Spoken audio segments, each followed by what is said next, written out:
मी मतदान कधीही नाकारलेलं नाही किंवा न केलं असं कधी घडलेलं नाही. आणि मतदानाचा हक्क हा बजावावाच लागतो प्रत्येक नागरिकाने आणि ते मी कर्तव्य पूर्ण करतो दरवर्षी.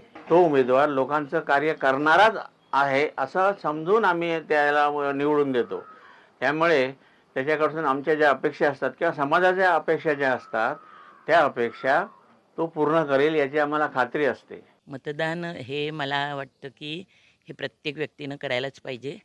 कारण त्यातून आपला प्रतिनिधी कसा असावा हे आपल्याला कळतं. आपला प्रतिनिधी पैसे वाटणारा असावा, पैसे खाणारा असावा की चोख असावा हे आपण ठरवायचं असतं. एरवी आपण राज्यकर्ते वाईट वागतात असं बोलतो. पण मतदानच जर केलं नाही तर ते बोलायचा अधिकार आपण गमावून बसतो. पण प्रत्येकानं मतदान केलं पाहिजे, योग्य व्यक्तीला केलं पाहिजे आणि लोकशाहीची विटंबना थांबवण्यासाठी चांगला उमेदवारच प्रत्येक वेळेला निवडून दिला पाहिजे.